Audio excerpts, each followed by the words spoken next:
दोस्तों, स्वागत है आपका हमारे यूट्यूब चैनल आशीष शॉर्ट्स में। दोस्तों आज हम लोग पढ़ेंगे क्लास 12 का हिस्ट्री बुक 1। ठीक है दोस्तों, आपको पता होगा कि क्लास 12 में 3 बुक है, पहला, दूसरा और तीसरा। ठीक है दोस्तों, आपको यह भी पता होगा कि क्लास 12 में जो हिस्ट्री का बुक है, पहला बुक, उसमें 4 चैप्टर है। ठीक है, जिसमें से मैंने 3 चैप्टर ऑलरेडी कंप्लीट करवा चुके हैं। यदि आपने नहीं देखा है तो आप हमारे चैनल में विजिट करके देख सकते हैं। ठीक है दोस्तों, ये जो चैप्टर होने वाला है, चैप्टर चौथा होने वाला है बुक 1 का लास्ट चैप्टर। ठीक है दोस्तों, और यही इस चैप्टर के होने के बाद ये जो है पहला बुक वो हमारा कंप्लीट हो जाएगा। उसके बाद हम लोग दूसरा बुक पढ़ेंगे। ठीक है, तो जो पहला बुक का जो चौथा चैप्टर है उसका नाम है विचारक, विश्वास तथा इमारतें। ठीक है दोस्तों, तो चलिए दोस्तों इस वीडियो को स्टार्ट करते हैं। इस वीडियो में मैं आपको इसी चैप्टर से संबंधित हर एक वो प्रकरण, हर एक वो टॉपिक बताऊंगा जो कि बहुत ही ज़्यादा इंपॉर्टेंट है। ठीक है, तो चलिए दोस्तों वीडियो को स्टार्ट करते हैं।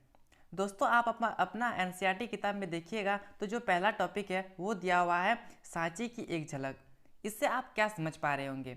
यदि सांची की जगह ताजमहल लिखा हुआ रहता तो आप समझ पाते कि ताजमहल की एक झलक, अर्थात ताजमहल जो है उसको देखना है, उसका एक झलक। ठीक है, लेकिन यहाँ पे सांची की एक झलक, सांची क्या होता है, इसके बारे में इस चैप्टर में हम लोग पढ़ेंगे। ठीक है, तो जो हमारा पहला टॉपिक है वो है सांची की एक झलक। ये जो है देख पा रहे होंगे सांची का एक स्तूप, ये जो आप देख पा रहे हैं स्क्रीन में फोटो, ये जो है प्राचीन, बहुत ही प्राचीन तस्वीर है। इसी को बोला जाता है सांची की स्तूप। ठीक है, और ये जो है सांची का स्तूप, ये जो आप देख पा रहे हैं इसको बोला जाता है स्तूप। जो कि आप एक अर्धगोलाकार शेप में देख पा रहे हैं, इसको जो है स्तूप कहा जाता है। ठीक है, और ये जो साइड में देख पा रहे होंगे इसको तोरण द्वार कहा जाता है। और जो स्तूप के ऊपर देख पा रहे हैं इसको बोला जाता है हर्मिका, और इसके जो ऊपर देख पा रहे हैं इसको छतरी बोला जाता है। ठीक है, तो ये जो नाम मैंने आपको बताया ये आपको याद होना चाहिए, क्योंकि ये जो मैंने नोट्स बनाया है इसमें ये जो मैंने नाम बताया, इस नाम का चर्चा किया गया है, इसमें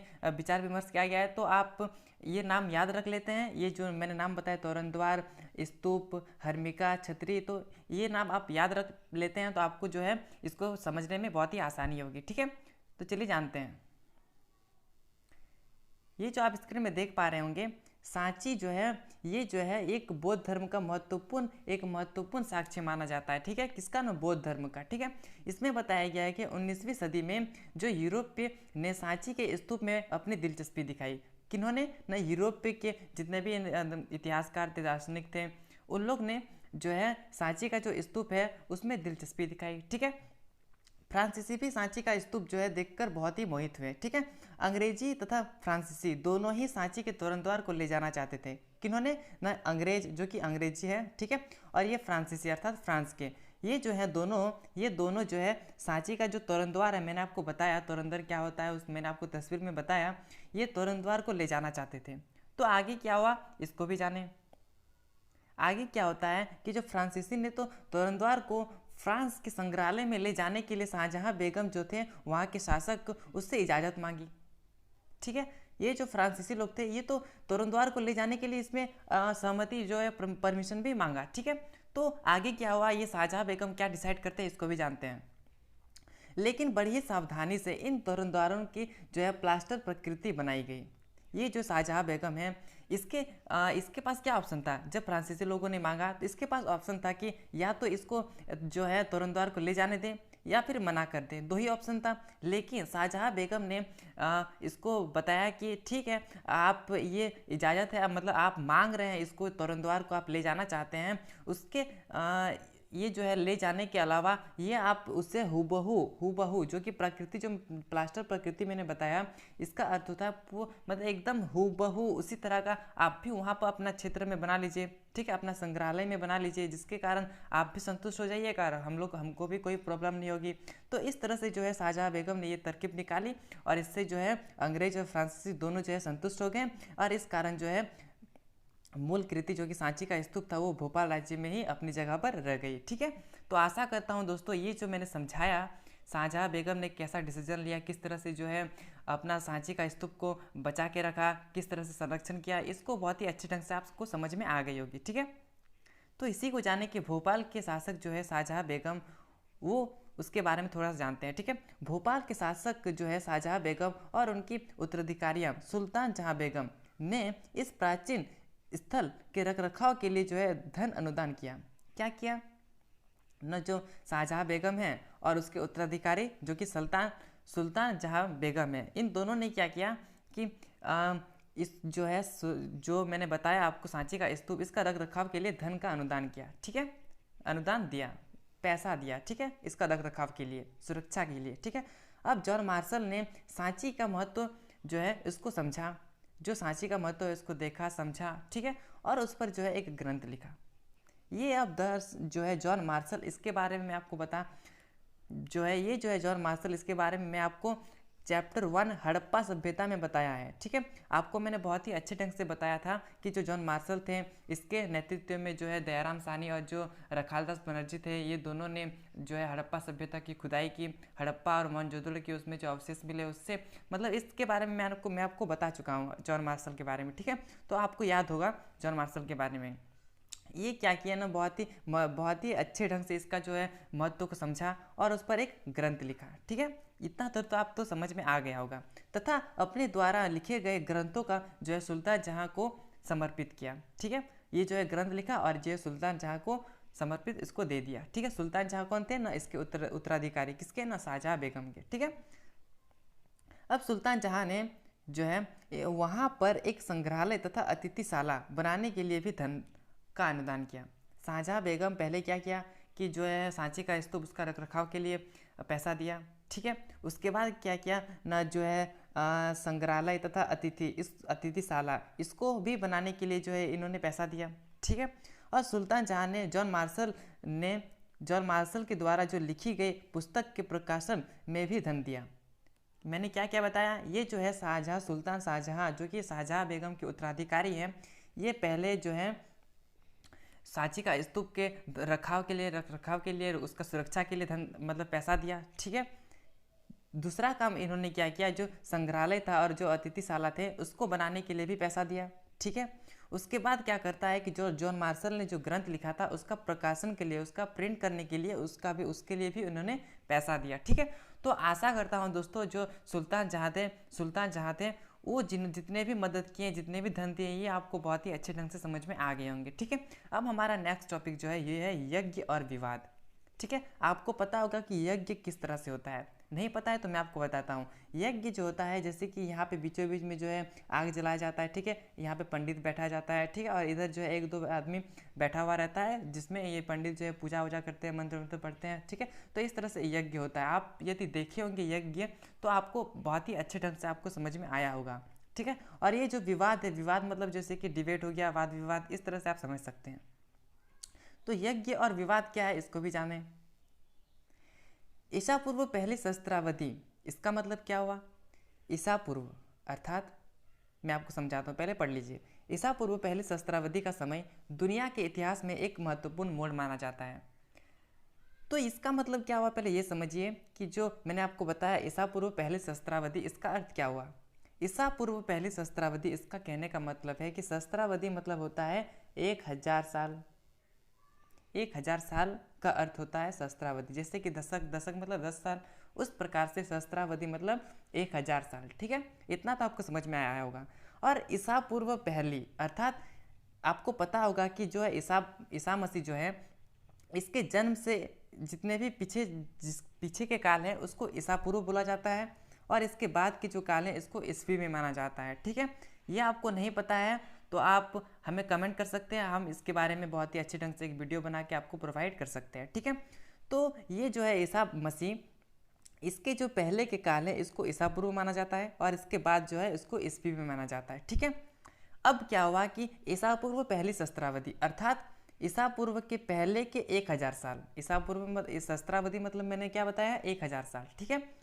मतलब ईसा मसीह जो है इसके जन्म से पहले के 1000 साल जो है 1000 साल, इस साल को जो है इतिहास में एक महत्वपूर्ण मोड़ माना जाता है। और क्यों माना जाता है इसको भी समझें।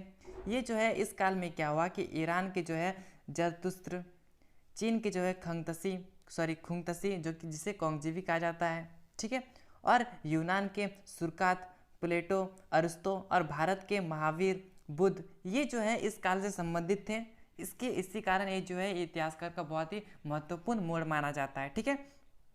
और इन्होंने कहने का मतलब क्या है, जो मैंने आपको बताया जरसूत्र, और खुंगतसी, सुरकात, प्लेटो, अरस्तु, महावीर, बुद्ध, ये सारे जो है इसमें बताया गया कि इन्होंने जीवन के रहस्य को समझने का प्रयास किया।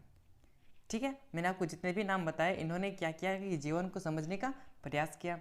ठीक है, मनुष्य तथा विश्व व्यवस्था के बीच रिश्ते को समझने का प्रयास किया। ठीक है, और क्या किया इन लोग ने कि इस समय गंगा घाटी में नए राज्य और शहरों का उदय हो रहा था। ठीक है, और जिस कारण आर्थिक और सामाजिक जीवन में भी कई महत्वपूर्ण बदलाव आ रहे थे। ठीक है, क्या हो रहा था कि गंगा घाटी में जो नए राज्य और शहर उत्पन्न हो रहे थे, जिसके कारण जो है आर्थिक और सामाजिक जीवन में महत्वपूर्ण बदलाव आ रहे थे। ठीक है, और इन चिंतकों के बदलते हुए हालात को समझने का भी प्रयास किया। ठीक है, इन लोगों ने क्या किया, क्या पहले किया कि जीवन को समझने का प्रयास किया, जीवन के रहस्य को समझने का प्रयास किया। उसके बाद क्या किया कि मनुष्य और तथा विश्व के बीच के रिश्ते को समझने का प्रयास किया। ठीक है, उसके बाद जो है गंगा घाटी में जो नए राज्य और शहर बन रहे थे उसमें जो है आर्थिक और सामाजिक जो बदलाव हो रहे थे उसको भी समझने का प्रयास किया। ठीक है, तो ये सबको सारे जो है मैंने आपको नाम बताए, जितने भी अरस्तु, प्लेटो, जितने भी नाम बताए, बुद्ध, महावीर, ये सारे जो हैं ये जो है मैंने आपको बताया जीवन के रहस्य। तो ये आर्थिक जीवन से रिलेटेड, तो मानव विश्व के बीच क्या रिश्ता है, इसको समझने का प्रयास किया। ठीक है, तो दोस्तों आशा करता हूँ ये टॉपिक भी आपको बहुत ही बेहतरीन ढंग से समझ में आ गई होगी। ठीक है, अब हमारा नेक्स्ट टॉपिक है कि यज्ञों की परंपरा। आपको मैंने बताया कि यज्ञ किस प्रकार से होता है। ठीक है, तो उसकी क्या परंपराएं होती है इसको भी जानते हैं। प्राचीन युग से ही कई धार्मिक विश्वास, चिंतन, व्यवहार की कई धाराएं चली आ रही थी। ठीक है, आपको पता होगा धार्मिक विश्वास, चिंतन, व्यवहार ये जो है बहुत ही प्राचीन युग से ही चली आ रही है। मैं आपको एक उदाहरण देकर समझाऊं। जैसे कि प्राचीन से ही एक धार्मिक विश्वास चली आ रही है, जैसे कि ये है, ये एक रोड है, आप समझिए। ठीक है, इधर से आप जा रहे हैं। ठीक है, और यहाँ से जो है एक बिल्ली क्रॉस करके इधर चली जाती है, तो आप क्या यहाँ से जाना उचित समझेंगे? आपको लगेगा कि ये अगर मैं यहाँ से क्रॉस हो जाता हूँ, जो इससे पहले कोई ना हो, मैं ही पहले क्रॉस हो जाऊँ, इससे आर पार हो जाऊँ, तो आप कहीं ना कहीं समझिएगा कि मेरे साथ जो है इस दिन जो है, जिस दिन मैंने ये रास्ता काटा है, ये बिल्ली जो है इधर से गई, इससे जो मैंने इधर पार हो गया, तो इससे आपको पता चलेगा कि ये जो है मेरे दिन का मतलब अशुभ माना जाता है। तो ये आपको कैसे पता चला?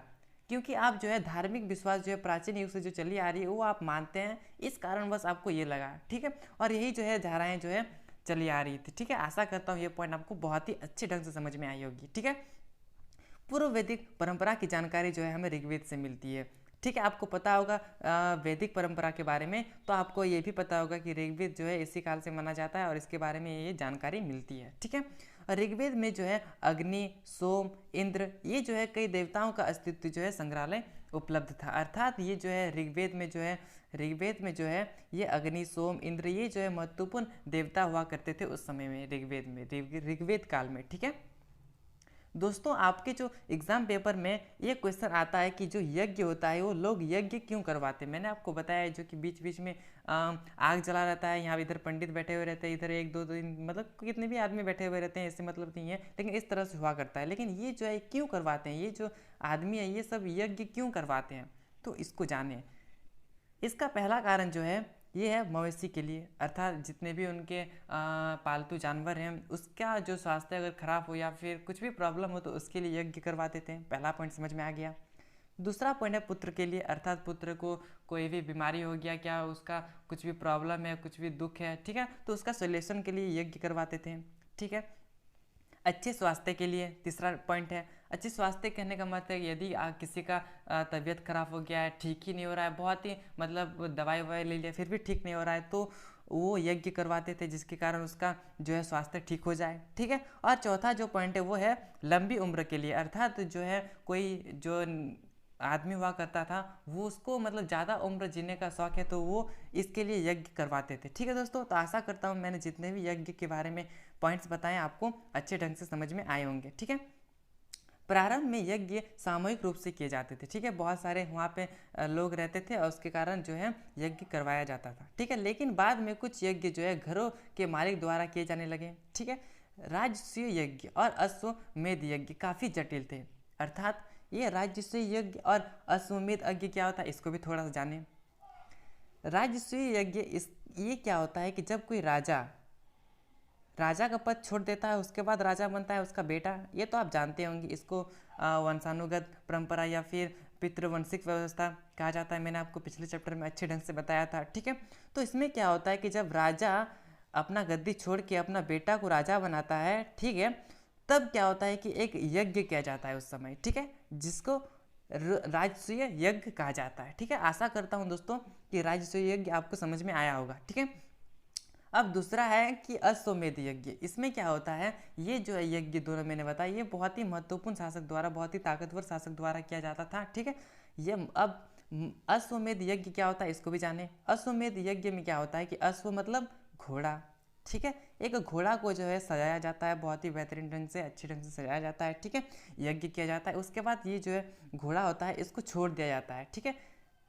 अब ये जो है घोड़ा, ये पूरा मतलब कहीं पर भी जहाँ जाता है, घूमता है फिर से रिटर्न आ जाता है जहाँ पे राजा के पास, ठीक है, आ गया रिटर्न। और ये जितना भी क्षेत्र घूमा, ठीक है, ये जितना भी क्षेत्र घूमता है, ये पूरा क्षेत्र जो है उस राजा का अकॉर्डिंग, उस राजा के नियंत्रण में आ जाता है जिस राजा ने ये यज्ञ करवाया था, ठीक है दोस्तों। तो आपको आशा करता हूँ ये जो है राजसूय यज्ञ और अश्वमेध यज्ञ जो मैंने आपको समझाया, ये दोनों आपको समझ में आया होगा, ठीक है। इन यज्ञ को सरदार या राजा द्वारा किया जाता था, ठीक है, सरदार या राजा, ठीक है। इन यज्ञों के लिए ब्राह्मण पुरोहितों पर निर्भर रहना पड़ता था, ठीक है। ये जो यज्ञ हुआ करता था, ये कोई ब्राह्मण पंडित जो है उसके द्वारा किया जाता था, उसमें निर्भर होना पड़ता था, ठीक है। अब ये जो यज्ञ है ये बहुत सारे शासकों ने किया था प्राचीन युग में, ठीक है। लेकिन मैं आपको कुछ कुछ उदाहरण दूं कि जो ये श्री राम, युधिष्ठिर, समुद्रगुप्त, चंद्रगुप्त, इसके द्वारा जो है ये यज्ञ करवाया गया था, ठीक है, राजसूय यज्ञ और अश्वमेध यज्ञ, ठीक है। तो दोस्तों आशा करता हूँ यहाँ तक आपको बहुत ही बेहतरीन ढंग से समझ में आई होगी, ठीक है। अब है कि उपनिवेश उपनिषेध से पाई गई विचारधारा से यह पता लगता है कि लोग जो है कई निम्न जो है मैंने आपको यहाँ पे बहुत सारे क्वेश्चंस दिए हैं, इसका जो है प्रश्न जो है उसका आंसर जो है पाने के लिए बहुत ही लोग उत्सुक थे। क्यों उत्सुक थे, क्या क्वेश्चंस था, इसको भी जानते हैं कि वहाँ के लोग क्या क्वेश्चंस था। ये जो क्वेश्चंस मैं आपको दिखा रहा हूँ, ये 1 2 3 4, इसको जानने के लिए बहुत ही ज़्यादा उत्सुक थे, ठीक है। तो इसको भी जानते हैं कि क्या क्वेश्चन है। पहला क्वेश्चन था कि जीवन का अर्थ, अर्थात वहाँ के जितने भी निवासी थे वो ये जानना चाहते थे कि ये जो जीवन का अर्थ है, इसका अर्थ क्या है, हमको जो जीवन मिला है उसका अर्थ क्या है, इसमें करना क्या है, इसमें क्या करके क्या हासिल करना है, इसमें होता क्या है, इसका अर्थ क्या होता है, इसको जानने के लिए वहाँ के लोग बहुत ज़्यादा उत्सुक थे, ठीक है।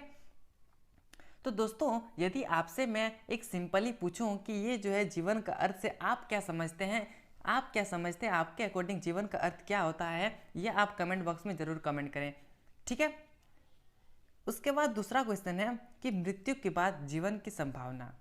यदि किसी इंसान की मृत्यु होती है तो उसके बाद क्या जीवन की संभावना होती है, इसको भी जानने के लिए जो है लोग बहुत ही ज़्यादा उत्सुक थे, बहुत ज़्यादा एक्साइटेड थे, ठीक है, कि जो है किसी भी इंसान की मृत्यु हो गई तो उसके बाद क्या जीवन मिलता है, अर्थात पुनर्जीवन। अगर पुनर्जीवन पर ये विश्वास करते हैं, यदि पुनर्जीवन पर पुनर्जीवन होता है तो पुनर्जीवन के अतीत के कर्मों से कोई संबंध होता है। यदि किसी भी व्यक्ति का पुनर्जन्म हुआ, ठीक है, तो ये पुनर्जीवन के बाद ये जो अतीत के मतलब पिछले जन्म का जितना भी कार्य हुआ करता था उससे क्या इससे संबंधित होता है, इसको भी जानने के लिए बहुत ज़्यादा एक्साइटेड थे यहाँ के निवासी, ठीक है। तो ये जो मैंने 4 क्वेश्चंस बताए आपको, 4 जो है 1 2 3 4, इसको जानने के लिए वहाँ के लोग बहुत ही ज़्यादा उत्सुक थे। तो दोस्तों ये भी आप कमेंट कीजिए कि क्या आप पुनर्जीवन पे विश्वास करते हैं, ठीक है। और ये जो मैंने आपको बताया पुनर्जीवन का अतीत से कर्म, तो जैसे कि मैं आपको एक उदाहरण दूं, जैसे कि आप हैं, ठीक है, आप बहुत ही ज़्यादा मतलब प्रॉब्लम फेस कर रहे हैं, बहुत ज़्यादा प्रॉब्लम आ रहा है आपके जीवन में, तो आप क्या आप समझते हैं कि यदि आपको कोई बोलता होगा कि आप समझ पा रहे होंगे कि आपको कोई बोलता है जैसे कि अरे मतलब आप जो है बहुत ही आप प्रॉब्लम को फेस कर रहे हैं, तो इससे आपको पता चलता है कि कहीं ना कहीं मैंने पिछले जन्म में बहुत ही कुछ गलत किया होगा, इस कारण जो है इस जन्म में हमको भुगतान करना पड़ रहा है। तो इसको भी जानने के लिए जो है वहाँ के निवासी बहुत ज़्यादा एक्साइटेड थे, ठीक है। अब हमारा जो नेक्स्ट टॉपिक है वो है वाद विवाद और चर्चाएँ, ठीक है। वाद विवाद तो आपको पता होगा, डिबेट, ठीक है, और ये जो चर्चाएं होता है अर्थात चर्चा करना, किसी भी टॉपिक को लेकर चर्चा विमर्श, ये करना, इसको चर्चा कहते हैं, ठीक है। तो इसको जानते हैं। समकालीन बौद्ध ग्रंथों में 64 संप्रदायों या चिंतन परंपरा का उल्लेख मिलता है। ठीक है, समकालीन बौद्ध ग्रंथों में जो है 64 संप्रदायों या चिंतन परंपरा उसका उल्लेख मिलता है। शिक्षक यह एक जगह से दूसरी जगह घूम घूम कर अपने दर्शन, ज्ञान तथा विश्व के विषय में अपनी समझ को लेकर एक दूसरे से तथा सामान्य लोगों से तर्क वितर्क करते रहते हैं। ठीक है, ये जो शिक्षक हुआ करता था ये एक जगह से दूसरा जगह जाता था, एक जगह से दूसरा जगह, और जो है ये जो है ज्ञान मैंने बताया, दर्शन, ज्ञान तथा विश्व के विषय में जो है उसको अपनी समझ को लेकर जो है तर्क वितर्क करते हैं। ठीक है, यह चर्चाएं जो है कुटागारशाला में हुआ करता था। ठीक है,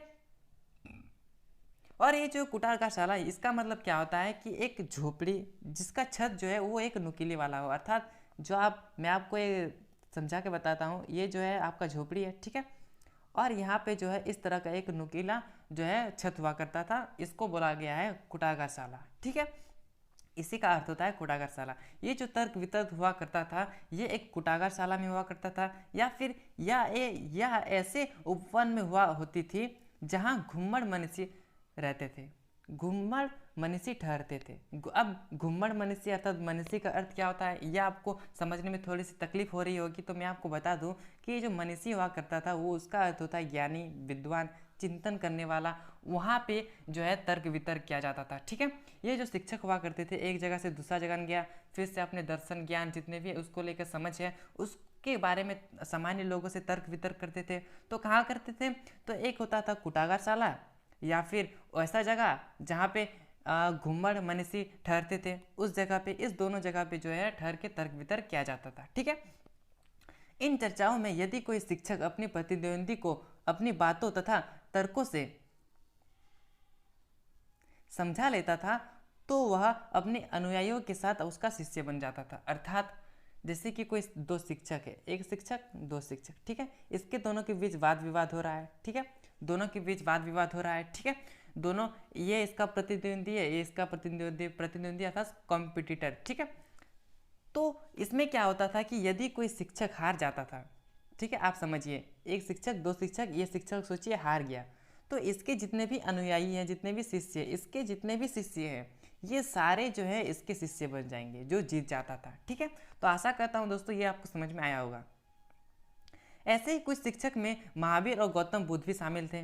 आपको पता होगा ये जो मैंने आपको बताया, जिस तरह का शिष्य मतलब वाद विवाद हुआ करता था और जो जीतता था उसके मतलब उसके तरफ सब कोई हो जाता था, उसका शिष्य सब कोई हो जाता था। ठीक है, तो इसमें जो है महावीर और गौतम बुद्ध दोनों शामिल थे इसी शिक्षकों में। ठीक है, और इनमें जो है इन्होंने तर्क दिया कि मनुष्य खुद अपने दुखों से मुक्ति का प्रयास कर सकता है, मुक्ति का प्रयास स्वयं कर सकता है। इन्होंने क्या बताया कि इन्होंने तर्क दिया कि मनुष्य खुद अपने दुखों से मुक्ति का प्रयास स्वयं कर सकता है, जितने भी उसके जीवन में दुख है, तकलीफ है, उसका मुक्ति जो है स्वयं वो कर सकता है। ठीक है, और इन्होंने वेदों को चुनौती दिया। ये जो है महावीर और गौतम बुद्ध, इन्होंने क्या किया कि वेदों को चुनौती दिया। इन्होंने इसके अनुसार जो है ब्राह्मण व्यवस्था जो है उसको गलत माना गया। ब्राह्मण व्यवस्था क्या होता है इसको मैंने बहुत ही अच्छे ढंग से पिछले चैप्टर में बताया था, यदि आपको याद हो तो मैं आपको बताया था 4 वर्णों के बारे में। ठीक है, पहला होता था वर्ण जो कि ब्राह्मण था, उसके बाद क्षत्रिय हुआ करता था, उसके बाद वैश्य, उसके बाद हुआ करता था शूद्र। ये जो शूद्र हुआ करता था ये तीनों जो है वर्णों की सेवा करता था और इसको बहुत ही नीच स्थान प्राप्त था समाज में। ठीक है, तो इस तरह से था, तो इसको जो है ब्राह्मण व्यवस्था इसको गलत माना किन्होंने, गौतम बुद्ध और महावीर ने। ठीक है, यह किसी व्यक्ति के अस्तित्व को उसकी जाति तथा लिंग से निर्धारण होना गलत मानते थे। ठीक है, और जाति प्रथा को भी इन्होंने गलत माना। किन्होंने, गौतम बुद्ध और महावीर ने, ये दोनों ने, ये जो मैंने जितने भी बताए ये सारों को गलत मानते थे। ठीक है, अब दोस्तों आप थोड़ा सा समझिए क्या जैन धर्म क्या होता है। ठीक है, इसका स्थापना किसने किया इसके बारे में कुछ जानिए। ठीक है, इसका जो है जैन धर्म, इसका जो संस्थापक माना जाता है वो है स्वामी ऋषभदेव, जिसे आदिनाथ भी कहा जाता है। ठीक है, और ये जो है प्रथम तीर्थकर थे और इन्होंने ही जो है जैन धर्म की स्थापना किया था और इसका नाम था स्वामी ऋषभदेव, ऋषभदेव। ठीक है, और जैन धर्म में कुल कितने तीर्थकर थे ना, 24 तीर्थकर थे। ठीक है दोस्तों, इस तरह से आपका 1 नंबर का आंसर क्वेश्चन पूछा जा सकता है कि जैन धर्म में कुल कितने तीर्थकर थे। तो आपको बताना है 24, ठीक है। जिसमें से पहला तो मैंने आपको बताया, पहला जो तीर्थकर थे वो थे स्वामी ऋषभदेव, जिसे आदिनाथ भी कहा जाता है, ठीक है। लेकिन मैं आपको लास्ट का 2 बताऊं कि जो 23वें तीर्थकर थे और 24वें तीर्थकर थे, उसका नाम था, 23वें का नाम था पार्श्वनाथ, ठीक है, और जो 24वें थे उसका नाम था महावीर, जो कि मैंने आपको थोड़ा देर पहले बताया, ठीक है। और इसके यही जो है 24 तीर्थकर थे, जिसमें से पहला था स्वामी ऋषभदेव, ठीक है, और 23वां था पार्श्वनाथ, और जो अंतिम था वो था महावीर, ठीक है। तो आशा करता हूँ दोस्तों आपको जैन धर्म का संस्थापक, उसके कितने तीर्थकर थे, ठीक है, आपको उनका नाम भी पता है, पहला अंतिम 2 का, ठीक है। तो आशा करता हूँ यहाँ तक आपको समझ में आ गई होगी। और ये जो है जैन धर्म की अवधारणा, इसको थोड़ा सा समझिए। जैन धर्म कहता है कि सारा संसार जो है वो प्राणवान है, ठीक है, पत्थर चट्टान जल में भी जीवन होता है। ये जो जैन धर्म है, जैन दर्शन, जैन धर्म के लोग निवासी वहाँ, मतलब जैन धर्म को जो मानते हैं जैन धर्म को, वो मानते हैं कि जो है पत्थर चट्टान और जल, इस जो है इसमें जीवन हुआ करता था। लेकिन हम लोग क्या मानते हैं, इस तरह नहीं, हम लोग क्या मानते हैं, ये जो है निर्जीव वस्तु है, ठीक है, जो है पत्थर चट्टान जल, ये जो है निर्जीव वस्तु है, ठीक है, हम लोग मानते हैं। लेकिन जैन धर्म के अनुसार ऐसा नहीं होता है। जैन धर्म के अनुसार होता है कि पत्थर चट्टान और जल जो है उसमें जीवन हुआ करता है, ठीक है। सदैव जीवों के प्रति अहिंसा का पालन करना चाहिए। जैन धर्म जो है वो कहता है कि जो सदैव जो है जीवों के प्रति अहिंसा का पालन करना चाहिए, उनको मारना नहीं चाहिए, ठीक है, उनको किसी भी तरह का दुख तकलीफ नहीं देना चाहिए, ठीक है। मनुष्य, जानवरों, पेड़ पौधों तथा कीड़े मकोड़ों को नहीं मारना चाहिए, ठीक है, मैंने आपको बताया।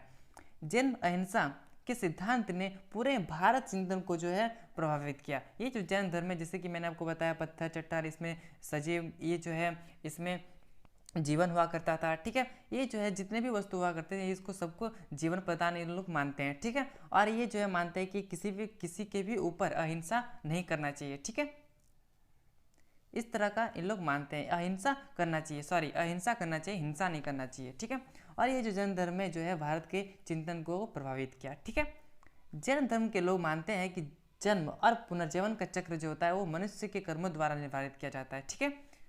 ये जो जन्म धर्म है ये मानते हैं कि यदि आप अच्छे कर्म कीजिएगा तो आपका जो पुनर्जन्म होगा वो बहुत ही अच्छा होगा, बहुत ही अच्छे ढंग से आपका जो है पुनर्जीवन, जो दूसरा जन्म होगा वो आपको बहुत ही अच्छे से बीतेगा, ठीक है। ये जैन धर्म बोलता है, मानता है, ठीक है। कर्म के चक्र से मुक्ति पाने के लिए त्याग तथा तपस्या के रास्ते को अपनाने की जरूरत है। ये जो है जैन धर्म ये क्या बोलता है कि जो कर्म के चक्र से मुक्ति पाने के लिए त्याग और तपस्या के रास्ते को अपनाने की जरूरत है, अपनाना चाहिए, ठीक है। आगे के पॉइंट्स हैं कि यह संसार जो है, यह संसार के त्याग से भी संभव हो पाता है, ठीक है। इसी कारण मुक्ति के लिए जो है विवाह के निवास करना होता है, ठीक है, और एक अनिवार्य नियम बनाया जाता है, ठीक है। और इसमें जो है मैंने आपको जितने भी बताए हैं जैन धर्म के नियम, जैन धर्म किनको मानता है, तो आशा करता हूँ दोस्तों आपको समझ में आए होंगे। अब आप थोड़ा सा समझिए कि जैन धर्म जो है उसके साधु और साध्वी जो है उसके 5 व्रत थे, तो वो क्या क्या थे इसको थोड़ा सा समझिए, ठीक है। पहला था अहिंसा। इसका मतलब था कि हत्या ना करना, किसी भी तरह का मारपीट झगड़ा कुछ भी ना करना, ठीक है। दूसरा सत्य अर्थात झूठ ना बोलना। तीसरा था असत्य अर्थात चोरी ना करना। चौथा था अपरिग्रह अर्थात धन इकट्ठा ना करना, ठीक है। पांचवा और आखिरी था ब्रह्मचर्य अर्थात ब्रह्मचर्य का पालन करना, ठीक है। तो ये सारे जो है जैन धर्म के साधु और साध्वी के लिए 5 व्रत थे, ठीक है। अब जो है हमारा नेक्स्ट टॉपिक है जैन धर्म का विस्तार। इसको भी थोड़ा समझिए कि जैन धर्म का विस्तार किस प्रकार से हुआ, कैसे नहीं हुआ, ठीक है, इसको थोड़ा समझिए। धीरे धीरे जैन धर्म भी भारत में विभिन्न हिस्सों में फैलने लगा। बौद्ध विद्वानों की तरह जैन विद्वानों ने भी प्राकृतिक, संस्कृत और तमिल जैसी अनेक भाषाओं में अपना साहित्य लिखा, ठीक है। किन किन भाषाओं में? प्राकृत, संस्कृत, तमिल, ये जो भाषाएं थे इसके जरिए जो है इसका जो है साहित्य ग्रंथ लिखा गया। वर्तमान समय में काफ़ी प्राचीन जैन मूर्तियाँ उपलब्ध थी। वहाँ पे जो है जितने भी सबूत मिले, जितने भी साक्ष्य मिले हैं उसमें जो है बहुत ही प्राचीन जैन मूर्तियाँ उपलब्ध थे, ठीक है। तो दोस्तों यहीं तक था हमारा जैन धर्म, ठीक है दोस्तों। आशा करता हूँ जैन धर्म के बारे में मैंने जितने भी टॉपिक्स, जितने भी पॉइंट्स बताए आपको बहुत ही अच्छे ढंग से समझ में आए होंगे, ठीक है दोस्तों, अब हमारा नेक्स्ट टॉपिक स्टार्ट होगा बौद्ध धर्म के बारे में। ठीक है, बौद्ध धर्म क्या था, उसका स्थापना किन्होंने की, ठीक है, तो इसके बारे में बहुत ही अच्छे ढंग से समझिए। ये जो है बौद्ध धर्म, इसका जो स्थापक माना जाता है, स्थापना करने वाला माना जाता है, वो है गौतम बुद्ध। ठीक है, गौतम बुद्ध जो थे वो जो है बौद्ध धर्म की स्थापना करते हैं। ठीक है, ये जो है गौतम बुद्ध, इसका जो बचपन का नाम था वो था सिद्धार्थ। आप गौतम बुद्ध बोलिए या फिर सिद्धार्थ बोलिए, एक ही है। ठीक है, इसका बचपन का नाम था सिद्धार्थ। ये जो सिद्धार्थ है अर्थात गौतम बुद्ध जो है, इनका पिता का नाम शाक्यो अर्थात शाक्यों के राजा सुद्धोधन थे।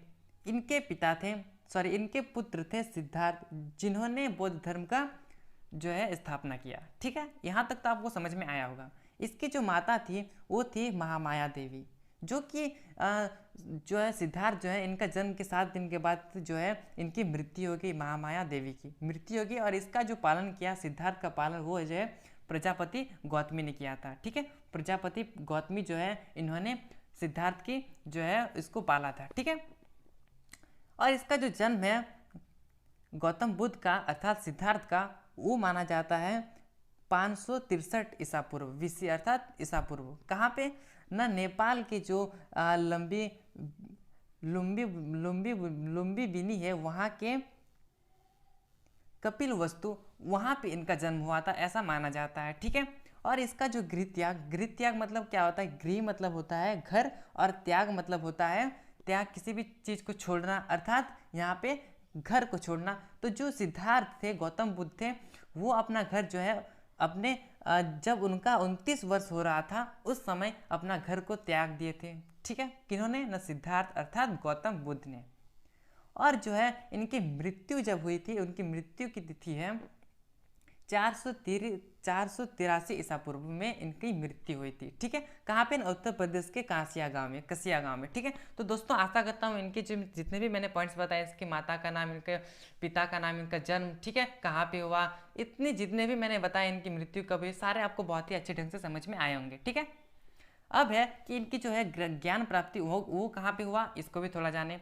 जो है बोध गया, जो कि बिहार में है, वहाँ पे।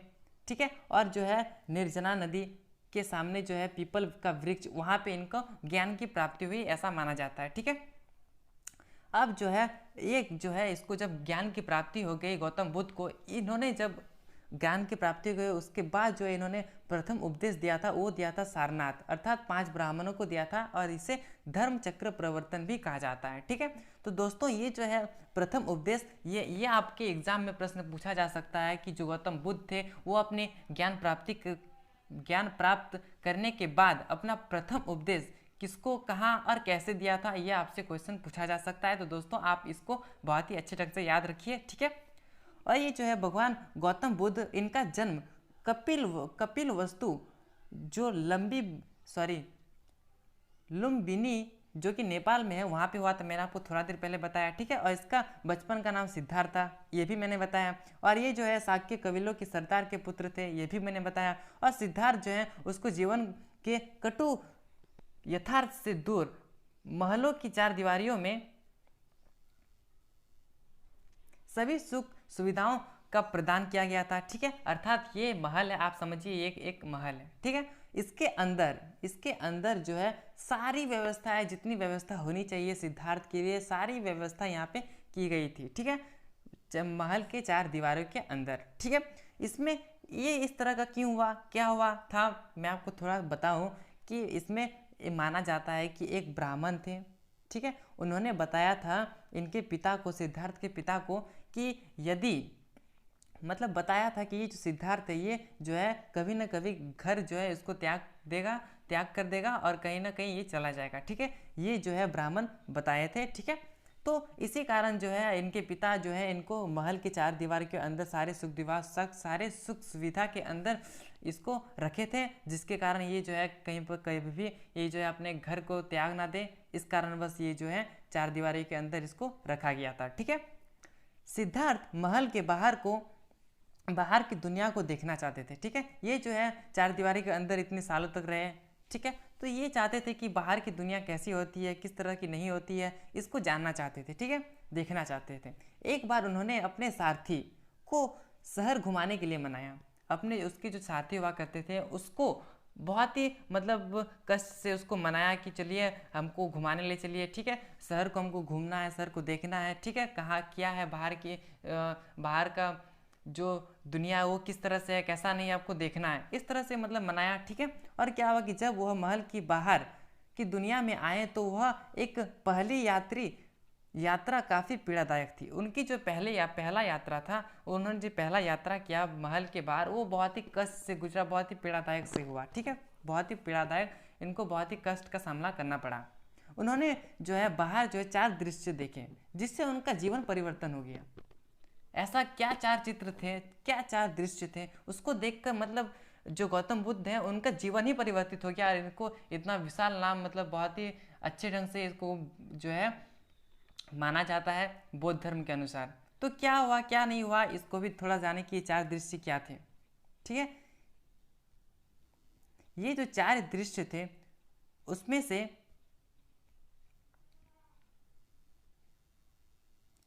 4 दृश्य में जो पहला दृश्य है वो है एक बूढ़ा व्यक्ति का। अर्थात इससे जो है इससे क्या समझ में आता है कि ये जो बूढ़ा व्यक्ति है, जब जैसे कि हम अभी यंग हैं, यंग बच्चे हैं, ठीक है, अभी जो है हम लोग कुछ भी कार्य करेंगे तो उतना हम लोग को मतलब संघर्ष नहीं करना पड़ेगा, ठीक है। कोई भी कार्य करते हैं जैसे कि एक चेयर को यहाँ से उठा के एक जगह पे रखना है तो ये आप हम आसानी से कर सकते हैं। लेकिन जब हम बूढ़ा हो जाएंगे, जब हम लोग वृद्ध हो जाएंगे, तब हम लोग को वही कार्य करने के लिए बहुत ज़्यादा संघर्ष करना पड़ेगा, बहुत ही ज़्यादा प्रॉब्लम को फेस करना पड़ेगा। उस कारणवश हम लोग जो है उस कार्य को कर पाएंगे। तो ये जो है इसी जो गौतम बुद्ध जो एक बूढ़ा व्यक्ति को देख के यही सीखते हैं कि जब हम लोग बूढ़ा हो जाएंगे तब जो है बहुत ही किसी भी कार्य को करने के लिए बहुत ज़्यादा हम लोग को संघर्ष करना पड़ेगा, ठीक है। तो पहला दृश्य तो आपको समझ में आ गया। जब दूसरा दृश्य जो है एक बीमार व्यक्ति को देखते हैं, ठीक है, तो इनसे जो है गौतम बुद्ध समझते हैं कि जो व्यक्ति है ये संसार में आया है, इसको कभी ना कहीं पूरे उनके जीवन काल में कभी ना कभी इसको बीमार हुआ ही होगा। जैसे कि आप भी कभी ना कभी बीमार हुए हैं, मैं भी हुआ हूँ, आप भी हुए होंगे, ठीक है।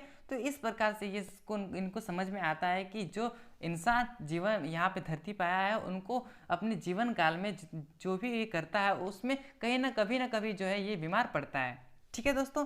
तो यहाँ पे ये जो है दूसरा पॉइंट ये भी आपको समझ में आया होगा।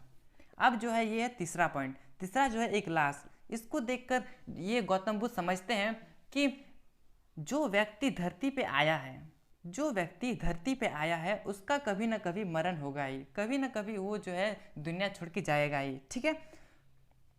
तो ये जो है एक लाश को देखकर ये समझते हैं, ठीक है। तो दोस्तों आपको तीसरा पॉइंट भी समझ में आया होगा। अब एक चौथा पॉइंट, आखिरी पॉइंट, इसको देखकर जो है इसको देखते ही मतलब इसको देखकर इसको समझकर जो है गौतम बुद्ध जो है उनका जीवन ही परिवर्तन हो गया। कैसे हुआ इसको भी जानिए। जो है सन्यासी, एक सन्यासी, इसको देखते हैं, ठीक है, जो कि एक पत्थर है इसके ऊपर एकदम बैठ के जो है तपस्या जो है वो कर रहे थे, ठीक है, एक सन्यासी। इसको देखकर गौतम बुद्ध है इसको देखते हैं और ऐसा प्रतीत होता है कि इस सन्यासी को कोई मतलब कोई भी प्रॉब्लम नहीं है, किसी भी तरह का दुख तकलीफ नहीं है, एकदम बहुत ही अच्छे से लाइफ जी रहे हैं, ठीक है। तो इस प्रकार से इसको इस नज़रिए से देखते हैं, ठीक है। और इसी दिन जो है ये डिसाइड कर लेते हैं कि हम भी जो है एक सन्यासी बनेंगे, ठीक है, और ये जो है इस तरह का लाइफ जिएंगे, बहुत ही खुशहाली, किसी भी तरह का प्रॉब्लम फेस नहीं करना पड़ेगा, ठीक है। तो इसी दिन जो है इसी को देखकर इसका जो है जीवन परिवर्तन हो गया और ये जो है एक सन्यासी का रूप ले लिए, जो कि घर अपना त्याग दिए, ठीक है, सारा कुछ अपने इच्छाओं को जो है जितना कुछ भी थे वो आप जो है सारे को छोड़ दिए। दोस्तों मैं आपको बताऊं, जैसे कि आप हैं, ठीक है, आप जो है पढ़ाई कर रहे हैं बहुत ही अच्छे से, क्यों कर रहे हैं, क्योंकि कहीं ना कहीं आपको एक सक्सेस पाना है, ठीक है। आप जो है सक्सेस चाहते हैं, आप क्या करते हैं कि मेरा जॉब हो जाए, ठीक है, या फिर मैं बिजनेस करूं, कोई भी चीज़ करूं जिसके कारण जो है मैं अपने घर में बहुत ही अच्छे से सुख सुविधा के साथ रह सकूं, ठीक है। लेकिन जो गौतम बुद्ध थे उसका घर में ये सारा चीज़ अवेलेबल था, लेकिन फिर भी ये सब कुछ छोड़ देते हैं। आप समझ पा रहे होंगे मैं आपको क्या बताना चाह रहा हूँ। आप जो है सक्सेस पाना चाहते हैं, लेकिन जो है इनको पहले से ही वो सुख सुविधा है जो इनको मतलब होना चाहिए था, ठीक है, ये सारा चीज़ इनके पास उपलब्ध था, फिर भी जो है ये इसको त्याग कर एक सन्यासी का रूप लेते हैं, ठीक है। अब आगे का पॉइंट है, सिद्धार्थ ने फैसला किया कि वे सन्यासी का रास्ता अपनाएंगे। उन्होंने महल की सुख सुविधाओं को त्याग दिया, ठीक है, जितने भी उनके सुख सुविधा था, जितने भी चार दीवारों के जितने भी सुख सुविधा उनको जरूरत थी, सारा यहाँ पे अवेलेबल था, उसको सारे को त्याग दिया, ठीक है। सिद्धार्थ जो सत्य की खोज में महल को छोड़कर निकल गए। सिद्धार्थ ने साधना के कई मार्गों को खोजने का प्रयास किया, ठीक है। जितने भी पूजे पाठ के तरीके होते हैं, जितने भी मार्ग होते हैं, उसको खोजने का प्रयास किया। उन्होंने अपने शरीर को अधिक से अधिक कष्ट दिए, जिसके कारण वह मरते मरते भी बचे। बहुत ही ज़्यादा कष्ट दिए जो गौतम बुद्ध ने, और जो है ये मरते मरते भी बचे, और इस कारणवश उन्हें जो है ज्ञान की प्राप्ति हुई, ठीक है। और ज्ञान प्राप्ति के बाद उन्हें जो है बुद्ध नाम से जाना गया, ठीक है। पहले इनका क्या नाम था, यहाँ तक जितने भी मैंने आपको बताया, यहाँ तक इनका नाम था सिद्धार्थ। लेकिन जब इनको ज्ञान की प्राप्त हो जाती है तब इनका नाम हो जाता है बुद्ध, ठीक है। तो दोस्तों आशा करता हूँ यहाँ तक आपको समझ में आया होगा किस तरह से इनका नाम चेंज हो गया, किस तरह से ये एक सन्यासी बने, किस तरह से ये चार दृश्य देख के इनका जीवन परिवर्तन हो गया। तो जितने भी पॉइंट्स बताए, जितने भी मैंने पॉइंट्स बताए, आपको बहुत ही बेहतरीन ढंग से समझ में आया होगा।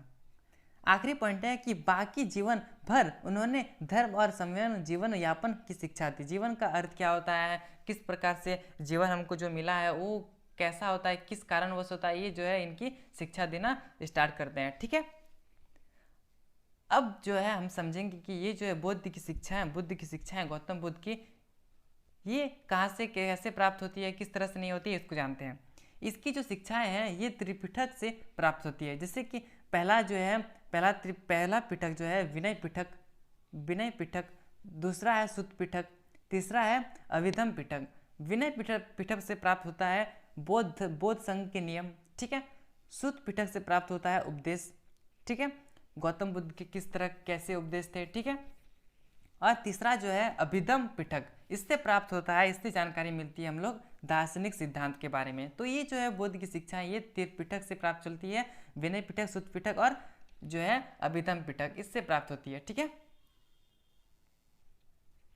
ये जो है सुत्त पिटक में दी गई कहानियों के आधार पर भगवान बुद्ध शिक्षाओं का पुनर्जीवन किया गया, ठीक है।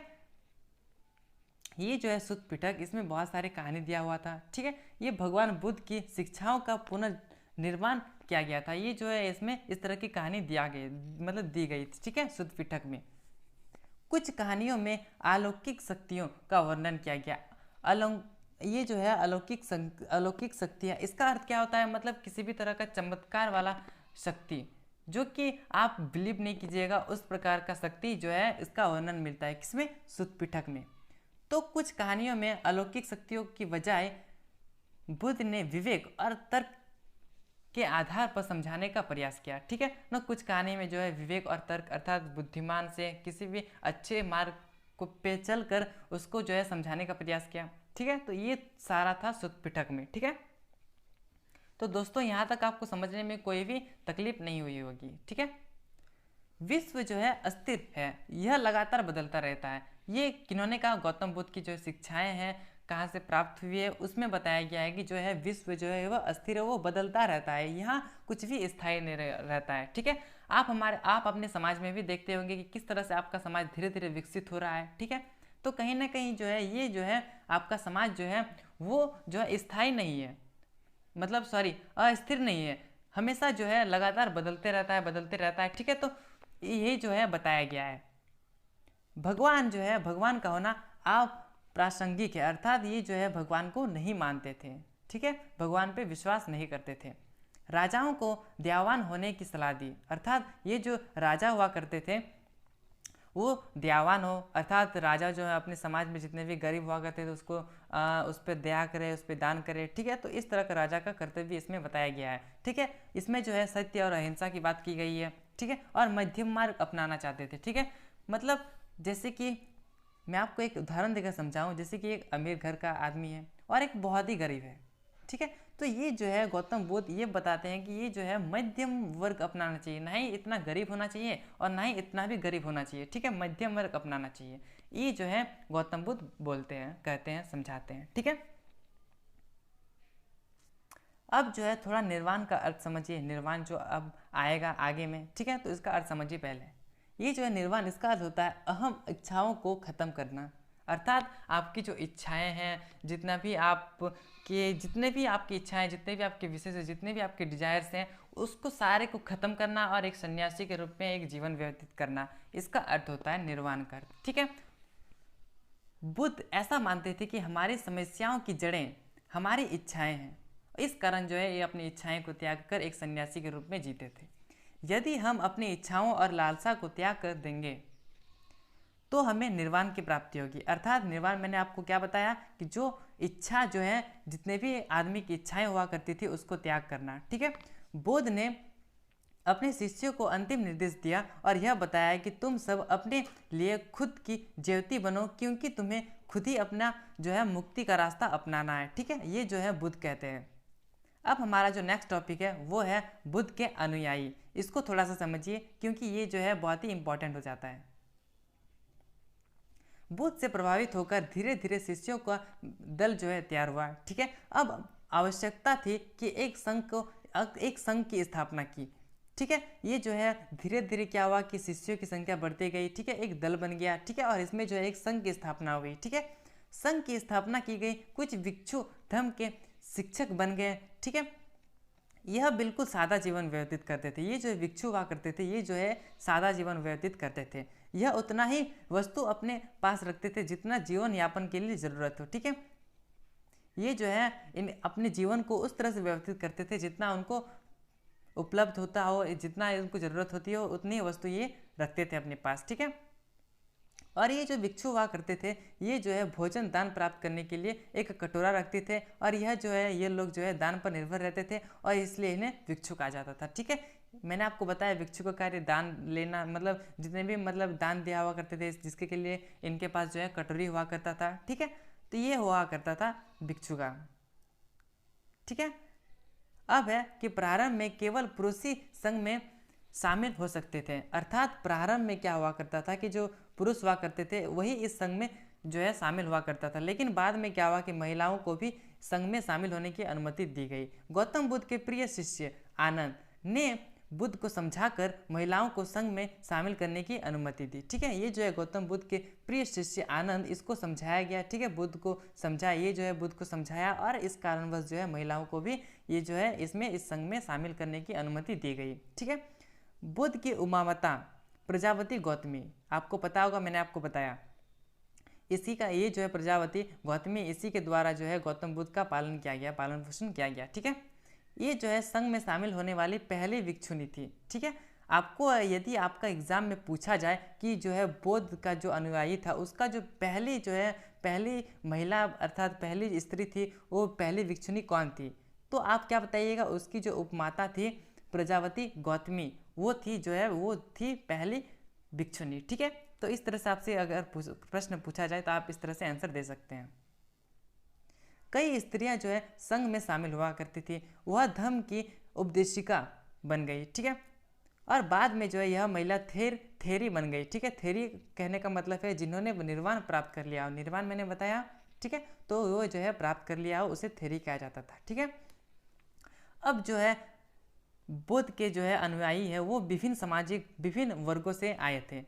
कैसे? जैसे कि राजा हो गया, धनवान हो गया, गरीब हो गया, और भी है नीचे जैसे कि आप देख पा रहे होंगे स्क्रीन में, सामान्य जन, कर्मकार, दास, शिल्पी आदि। ये जितने भी सामाजिक वर्ग थे ये सारे ये जो है बुद्ध के अनुयायियों में मिले। ठीक है, और सबको समान दृष्टि से देखा जाता था। यदि कोई राजा है इस संघ में मिल गया और कोई गरीब है, गरीब आदमी, ये भी इस समाज में मिल जाता है, इस संघ में मिल जाता है, तो ये जो है दोनों को एक ही दृष्टि से देखा जाता है। इनको जो है इनकी राजा, ये जो है गरीबी, ये जो है इनका प्राचीन जो इसका नाम हुआ करता था, इनकी जो पद हुआ करती थी, इसको त्याग देना पड़ता था। ठीक है, और एक ही नज़र से इस संघ में इनको देखा जाता था। ठीक है, जो एक बार संघ में शामिल हो जाता था उसके बाद सभी को समान माना जाता था। भिक्षु या भिक्षुणी बन जाने के बाद पुराना पहचान को जो है त्याग देना पड़ता था। ठीक है, चाहे वो राजा हो या फिर कोई गरीब आदमी हो, उनको सारा जो है अपना जो प्राचीन नाम हुआ करता था उसको त्याग देना पड़ता था।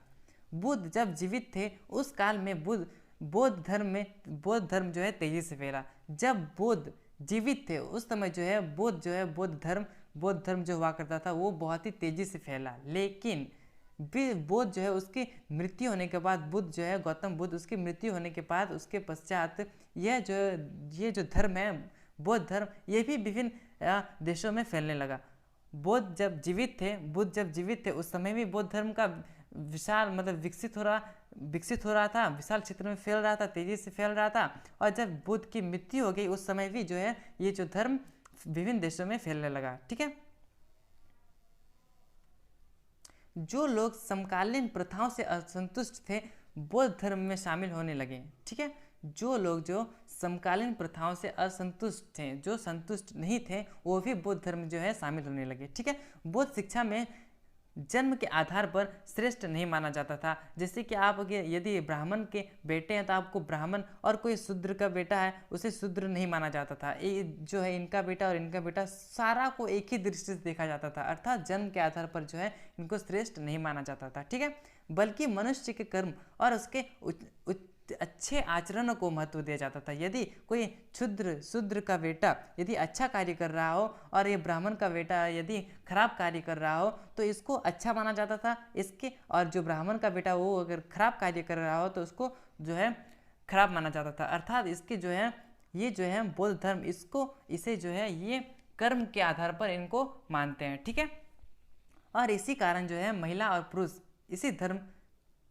इसी धर्म की ओर आकर्षित हुए। ठीक है, तो दोस्तों आशा करता हूँ बौद्ध धर्म से रिलेटेड मैंने जितने भी कुछ बताए आपको बहुत ही अच्छे ढंग से समझ में आए होंगे। ठीक है, अब थोड़ा सा समझिए अशोक के धम्म क्या होता है। मैंने आपको बताया था मौर्य साम्राज्य में जो तीसरा सम्राट हुआ करता था अशोक, इसके बारे में मैंने आपको पिछले चैप्टर में बहुत ही बेहतरीन ढंग से समझाया था। अशोक जो कि महत्वपूर्ण शासक माना जाता था। ठीक है, और ये जो अशोक है इसके धर्म को आप समझिए, जिसके कारण आप जो है धर्म जो है क्या होता है इसको आप बहुत ही अच्छे ढंग से समझ पाएंगे। ये जो धर्म है ये क्या होता था ना, बड़ों को सम्मान करना, अपने से छोटे के साथ उचित व्यवहार करना, सत्य बोलना, धार्मिक जो है सहिष्णुता। ठीक है, विद्वानों ब्राह्मणों के प्रति सहानुभूति की नीति अपनाना, अहिंसा का संदेश देना, सभी धर्मों का सम्मान करना, दासों और सेवकों के प्रति दया का व्यवहार करना। ये जितने भी मैंने पॉइंट्स बताए ये जो है धर्म की विशेषताएं थी। ठीक है दोस्तों, अब हमारा नेक्स्ट टॉपिक है स्तूप। अब स्तूप के बारे में जानिए, जो मैंने आपको थोड़ा देर पहले बताया, स्टार्टिंग में ही मैंने आपको बताया था जो कि अर्धगोलाकार शेप होता था, इसको स्तूप कहा जाता था। ठीक है दोस्तों, तो इसके बारे में थोड़ा सा जानिए। बहुत प्राचीन काल से ही लोग कुछ जगहों को पवित्र मानते थे। अक्सर जहाँ खास वनस्पति होती थी, अनूठी चट्टानें तथा विस्मयकारी प्राकृतिक सौंदर्य था, वहाँ पवित्र स्थल माना जाता था। कहाँ जहाँ पे वनस्पति हुआ करती थी, अनूठी चट्टानें हुआ करती थी, विस्मयकारी प्राकृतिक सौंदर्य हुआ करता था, उसी को पवित्र स्थान माना जाता था। ठीक है, ऐसे कुछ स्थानों पर एक छोटी सी वेदी भी बनी रहती थी। ठीक है, यहाँ पे जो होता था, अब थोड़ा सा वेदी का अर्थ समझिए कि वेदी क्या होता है। वेदी जो है एक पवित्र स्थल माना जाता था। ठीक है, इस तरह से आप थोड़ा सा शॉर्ट में समझ सकते हैं। अगर मैं आपको डीपली एक्सप्लेन दूँ वेदी का अर्थ, तो वेदी का अर्थ क्या होता है, जैसे कि आपके घर में पूजा का स्थान हुआ करता है, पूजा का स्थान है, तो आप समझ पा रहे होंगे जहाँ पे आप जैसे कि अगरबत्ती है, धूप जैसे होता है वो जहाँ पे रखा जाता है, या फिर जो मूर्ति हुआ करती थी वो मूर्ति को जहाँ पे हम रखते हैं उसे वेदी कहा जाता है। और आओ आप समझ सकते हैं कि वो कितने पवित्र स्थान माना जाता है। ठीक है, तो इस तरह से आप समझ सकते हैं कि वेदी का अर्थ क्या होता है। और ये जो वेदी हुआ करती थी इसे कभी कभी चैत्य भी कहा जाता है। ठीक है, तो आपसे अगर क्वेश्चन पूछा जाए कि वेदी जो है उसका दूसरा नाम क्या है या फिर इसे किस नाम से जाना जाता है, तो आप बता सकते हैं चैत्य। ठीक है, बौद्ध साहित्य में कोई चैत्यों की चर्चा है, इनमें बुद्ध के जीवन से जुड़ी जगहों का वर्णन किया गया है। ठीक है, तो यहाँ तक तो आपको कोई भी डाउट नहीं रहा होगा। ठीक है, अब थोड़ा समझिए कि स्तूप क्या है, ठीक है, इसके बारे में थोड़ा समझिए। मैंने आपको थोड़ा देर पहले ही बताया था, या फिर स्टार्टिंग में भी मैंने आपको बताया था कि जो स्तूप हुआ करता था वो एक अर्धगोलाकार शेप था। ठीक है, ये तो मैंने आपको बताया था। स्तूप एक अर्धगोलाकार संरचना है। ठीक है, स्तूप की परंपरा बुद्ध से पहले रही होगी, इस तरह ऐसा इतिहासकार मानते हैं। इसमें बुद्ध से जुड़ी अवशेषों को दफनाया गया था। ठीक है, बुद्ध के जो अवशेष हुआ करते थे उसको पहले दफनाया, उसके ऊपर जो है स्तूप का निर्माण किया गया था। ठीक है, इसलिए बुद्ध धर्म में यह पवित्र स्थल माना जाता है। इस कारणवश जो बौद्ध धर्म है उसके अनुसार जो है इसे एक पवित्र स्थान माना जाता है, समझा जाता है। ठीक है, इस संरचना को बौद्ध धर्म के प्रतीक के रूप में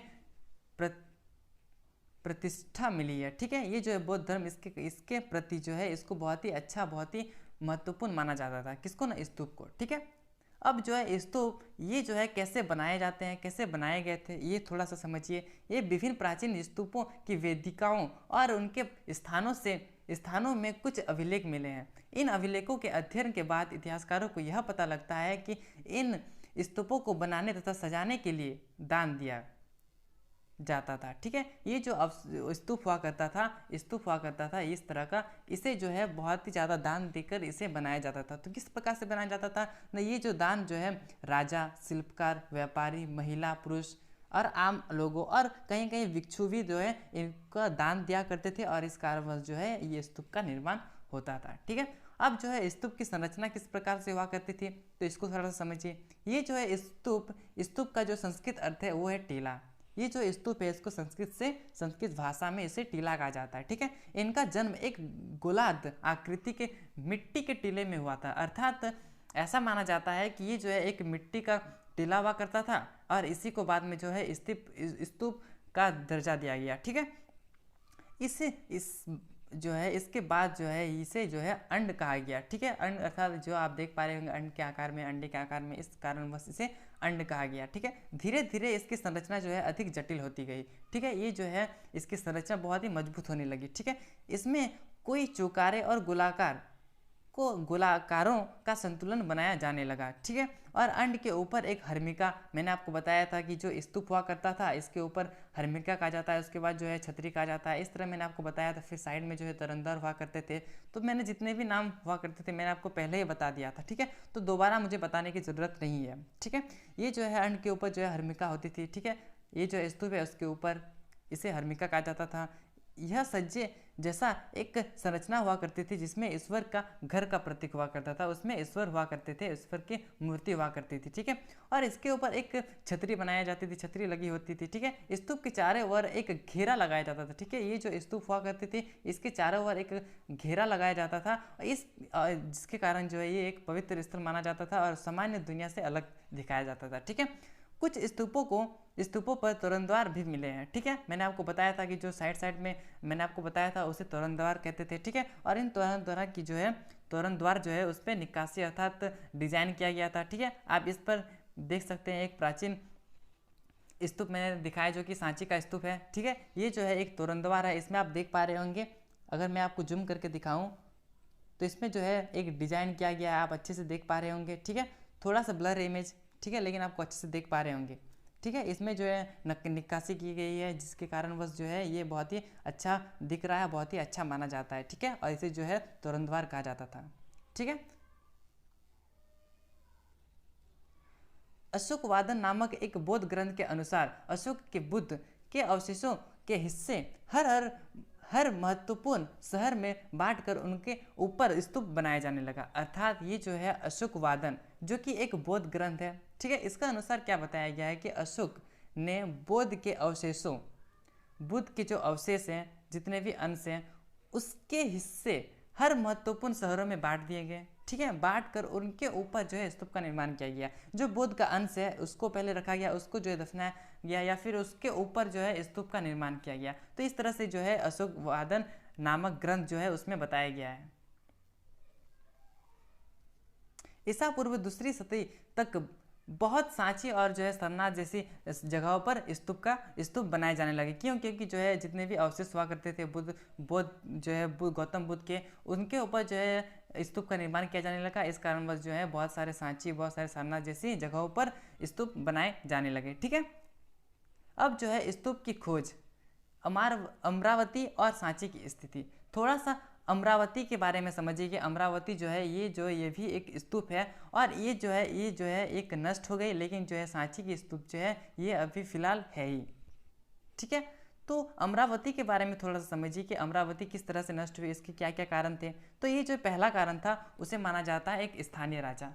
ये राजा क्या कहते हैं कि सन 1796 में एक स्थानीय राजा मंदिर बनाना चाहते थे। ठीक है, उन्होंने अचानक अमरावती के स्तूप के अवशेष मिले, इसको जो है अमरावती का स्तूप मिला, जो है अवशेष मिला। ठीक है, अब ये क्या किया कि इन्होंने वहाँ मिले पत्थर का इस्तेमाल जो है करने का निश्चय किया। ये जो है एक मंदिर बनाना चाहते थे, उसमें जो है यहाँ का पत्थर का, अमरावती का जो स्तूप है वहाँ का पत्थर का इस्तेमाल करना चाहते थे, ठीक है। और उन्हें लगा कि इस पहाड़ी जो है इसमें जो है जरूर कोई खजाना छिपा हुआ है, ठीक है। और इस कारणवश इसकी खुदाई की, इसका पत्थर को निकाला गया और ये जो है इसके कारणवश जो है ये एक प्रमुख कारण माना जाता है अमरावती जो है स्तूप उसका नष्ट होने का, ठीक है।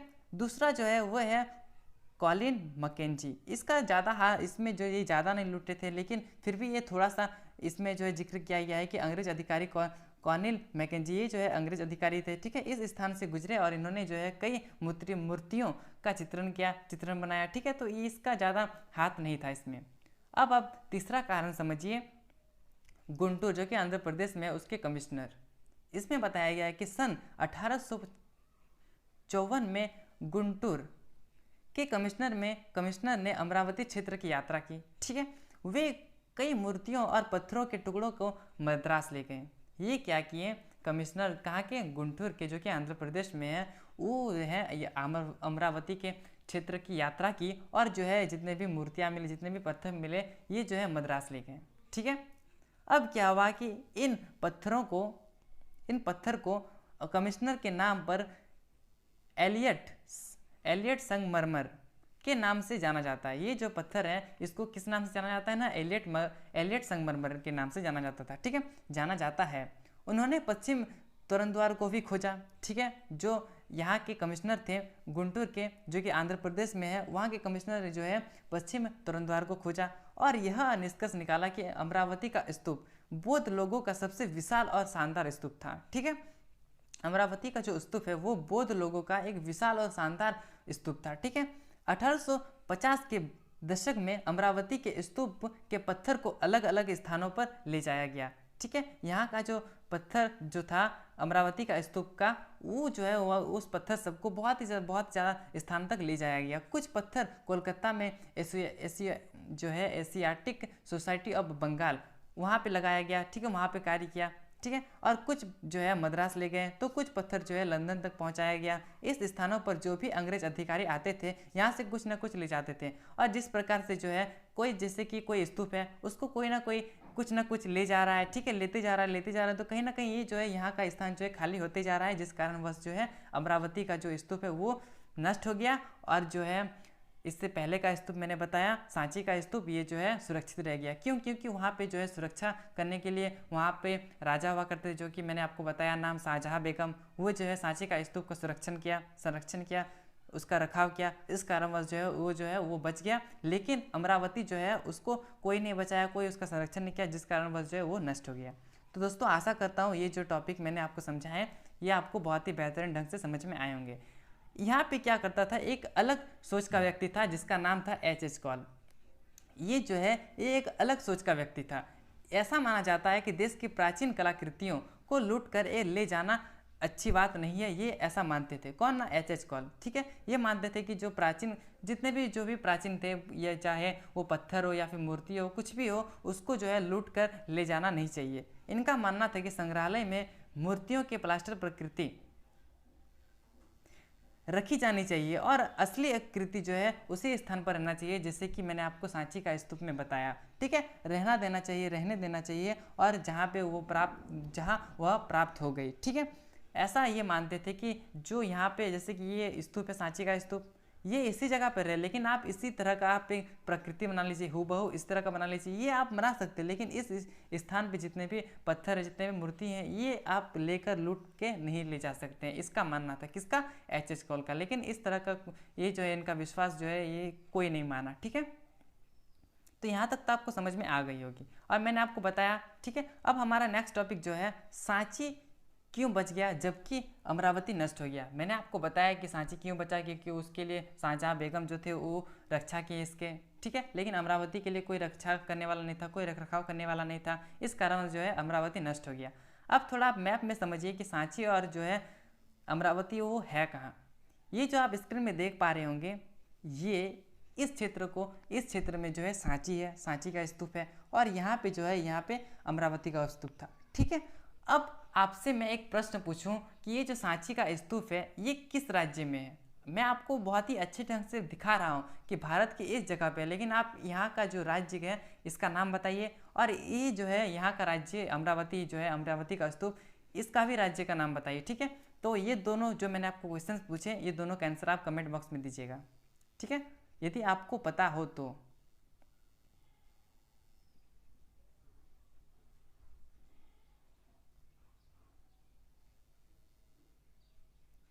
अमरावती की खोज पहले हुई थी, इसका पहला, ये जो है अमरावती का नष्ट होने का पहला कारण था, क्योंकि अमरावती की जो खोज हुई थी उससे वो जो है पहले हुई थी। अमरावती के स्तूप के संरक्षण की व्यवस्था नहीं की गई थी। ठीक है, अमरावती जो है उसकी कोई भी सुरक्षा नहीं किया, जिस कारणवश जो है ये नष्ट हो गया। विद्वान अमरावती जो थे उसके महत्वपूर्ण नहीं, उसका जो है महत्वपूर्ण को समझा नहीं गया। विद्वान जो है वो अमरावती के महत्व को नहीं समझ पाए, और 1818 में जब सांची की खोज हुई उस समय जो है यह स्तूप अच्छी हालत में थे। ठीक है, ये जो है जब सांची का खोज हुआ तब ये जो स्तूप था वो बहुत ही अच्छे ढंग में था। स्तूप के 3 तोरणद्वार खड़े थे, चौथा जो तोरणद्वार था वो गिरा हुआ था। ठीक है, आपको पता होगा कि जो तोरणद्वार हुआ करते थे चारों तरफ 4 गो हुआ करते थे, 1 2 3 4। ठीक है, 4 कोना में 4 गो चारों तरफ हुआ करता था। ठीक है, जिसमें से 3 तोरणद्वार जो थे वो बहुत ही सुरक्षित थे, लेकिन जो चौथा था वो थोड़ा सा गिरा हुआ था, उसको फिर से मरम्मत किया गया, उसको ठीक किया गया। ठीक है, सांची के तोरणद्वारों को भी अंग्रेज और फ्रांसीसी ने अपने देश ले जाने का प्रयास किया। ये जो है सांची के तोरणद्वार जो मैंने आपको बताया, अंग्रेज और फ्रांसीसी जो थे, फ्रांसीसी के निवासी जो थे, वहाँ के लोग जो थे, वो विद्वान जो थे, वो जो है यहाँ के तोरणद्वारों को ले जाना चाहते थे, लेकिन जो इसका संरक्षण हो पाया किसके द्वारा ना, शाहजहाँ बेगम के द्वारा, और मूल कृति जो है सांची में ही स्थापित रह गई, और जो है उसका प्रकृति उसको यहाँ पे बनाया गया। ठीक है, तो इस तरह से इन लोग संतुष्ट हो गए, ये भी संतुष्ट हो गए, और जो है इस तरह से सांची का स्तूप जो है वो बच गया। ठीक है, अब हमारा जो नेक्स्ट टॉपिक है वो आप स्क्रीन में देख पा रहे हैं, वो है मूर्तिकला। ठीक है, तो इसके बारे में थोड़ा सा समझिए। प्राचीन मूर्तियाँ इतनी खूबसूरत थी कि यूरोपीय लोग इन्हें अपने देश ले जाना चाहते थे। ठीक है, यहाँ पे इतनी अच्छी, इतनी खूबसूरत मूर्तियाँ मिली थी, जिसके कारणवश यूरोप के जितने भी लोग थे वो यहाँ के मूर्तियों को ले जाना चाहते थे, और ले जाने में सफल भी हो गए। ठीक है, ये जो है मूर्तियाँ मिली और इनको जो है ले जाने में सफल भी हो गए, क्योंकि यह मूर्तियाँ बहुत ही खूबसूरत थी और मूल्यवान भी थी, बहुत कीमती भी थी। ठीक है, तो यही जो है इतना ही था इसमें। ठीक है, अब हमारा जो नेक्स्ट टॉपिक है वो है पत्थरों में गढ़ी कथाएं।